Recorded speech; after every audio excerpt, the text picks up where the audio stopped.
Halo, selamat bertemu kembali di mata kuliah Asas Teknik Irigasi. Kali ini kita akan membahas metode pengukuran debit pada saluran terbuka untuk irigasi.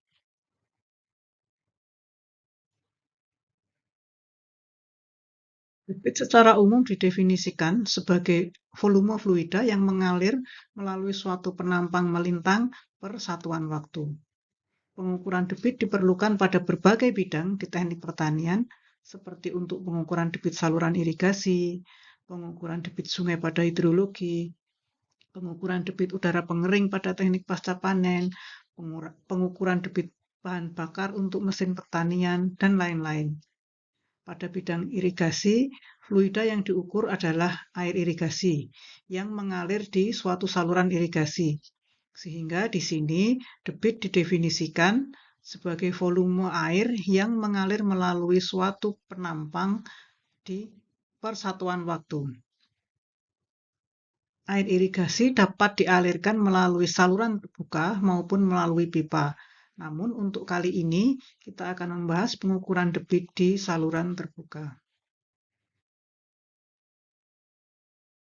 Ada dua metode pengukuran debit yang umum digunakan di saluran terbuka, yaitu metode velocity area dan metode aliran kritis. Kita akan membahas satu persatu kedua metode ini, bagaimana konsepnya dan alat yang digunakan pada masing-masing metode. Metode velocity area didasarkan pada definisi debit itu sendiri, yaitu volume dibagi waktu. Jika volume dipisahkan menjadi luas kali jarak, maka kita akan melihat bahwa debit adalah luas penampang kali kecepatan. Jadi, pada pengukuran debit dengan metode velocity area, kita akan mengukur luas penampang dan kecepatan. Ada dua alat yang biasa dipakai untuk mengukur kecepatan air di saluran irigasi, yaitu pelampung dan current meter.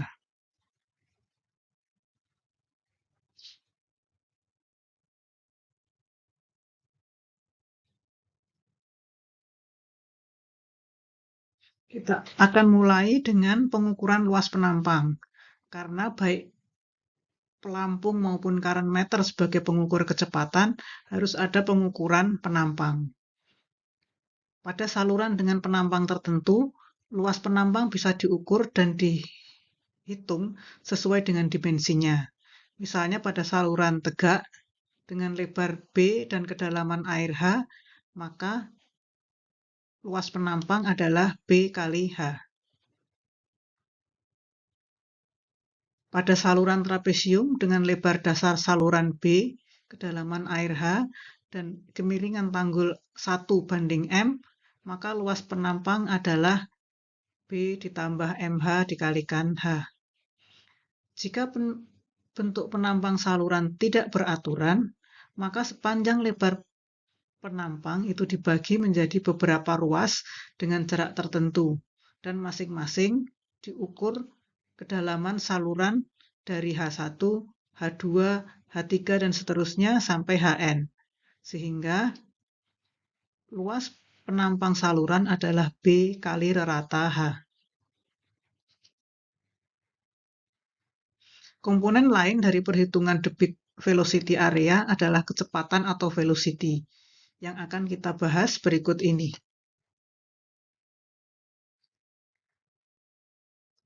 Cara pengukuran kecepatan yang pertama adalah dengan menggunakan pelampung. Prinsip pengukuran kecepatan dengan pelampung adalah panjang lintasan dibagi dengan waktu untuk menempuh lintasan tersebut.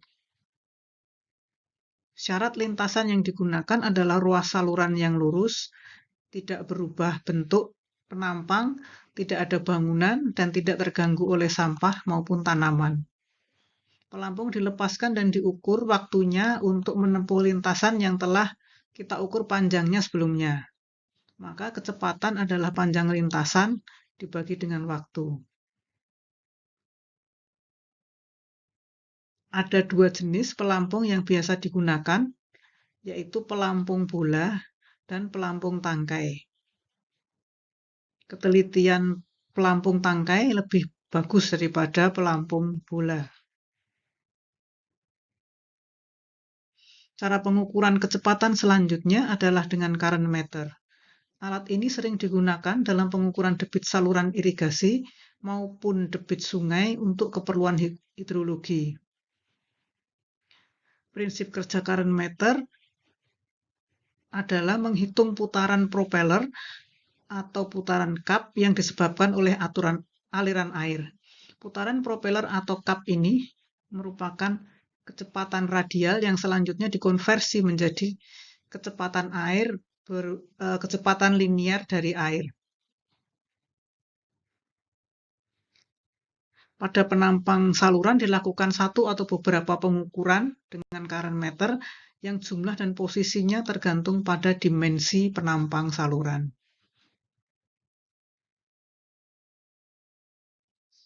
Metode kedua untuk mengukur debit yang kita akan bicarakan selanjutnya adalah pengukuran debit dengan metode aliran kritis. Metode ini sangat umum digunakan pada jaringan-jaringan irigasi, terutama jaringan irigasi teknis. Metode aliran kritis diturunkan dari hubungan debit dan tinggi muka air dan energi spesifik suatu aliran. Seperti yang kita lihat pada flume ini, pada suatu debit tertentu bisa ditemui aliran yang dalam dan aliran yang dangkal. Nah, sepanjang flume ini debit aliran sama, namun ada bagian yang dalam dengan kecepatan rendah dan ada bagian yang dangkal dengan kecepatan tinggi. Jadi kita tidak bisa langsung menghitung debit hanya dengan mengukur kedalaman air di saluran.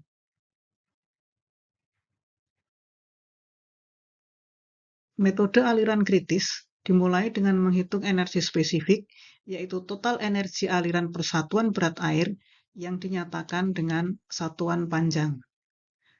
Pada saluran dengan slope kecil, energi spesifik adalah energi tekanan dan energi kinetik, yaitu Y ditambah V kuadrat per 2G. Jika dinyatakan dengan debit, maka energi spesifik sama dengan Y ditambah Q kuadrat per 2G A kuadrat. Persamaan yang mengandung E, Y, dan Q ini dapat digambarkan pada grafik energi spesifik berikut. Grafik ini mempunyai sumbu Y kedalaman dan sumbu X energi spesifik. Kurva biru ini menggambarkan suatu debit tertentu atau debit konstan. Jika ditarik garis energi tertentu, maka garis ini akan memotong kurva di 2 titik.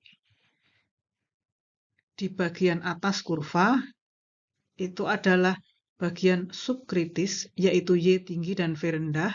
V-nya disebut V subkritis. V-nya disebut kecepatan subkritis, sedangkan di bagian bawah kurva, itu adalah bagian superkritis, yaitu yang Y rendah, V tinggi. V-nya disebut kecepatan superkritis. Pada kurva ini, terdapat satu titik di ujung kurva, di mana garis energi hanya menyinggung kurva Q di satu titik. Titik ini disebut titik kritis. Pada titik kritis, energi spesifik minimum dan debit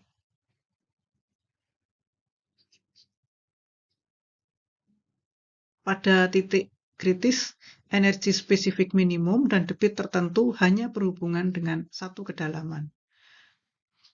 Sehingga debit dapat diukur dengan hanya melihat satu kedalaman. Agar debit dapat diukur hanya dengan mengukur Y saja, maka pada bagian-bagian tertentu di saluran irigasi, aliran dibuat untuk menjadi aliran kritis, yaitu dengan cara melewatkan aliran di bangunan tertentu yang disebut bangunan ukur. Ada banyak cara untuk membuat aliran kritis yang dapat dikelompokkan menjadi 4, yaitu ambang lebar, ambang tajam, flume, dan orifice. Pada ambang lebar, aliran diberi ambang yang mempunyai lebar tertentu. Pada ambang tajam, aliran diberi ambang yang terbuat dari plat tipis. Plat tipis dapat berbentuk segitiga atau trapesium. Ambang tajam yang berbentuk segitiga disebut sekat Thomson atau V-notch, sedangkan ambang tajam yang berbentuk trapesium disebut Cipolleti. Cara membuat aliran kritis berikutnya adalah dengan penyempitan dinding saluran yang disebut dengan flume. Ada banyak jenis flume seperti long throat, cut throat, partial flume, dan sebagainya. Masing-masing flume mempunyai karakteristik dimensi yang berbeda, namun intinya menyempitkan saluran.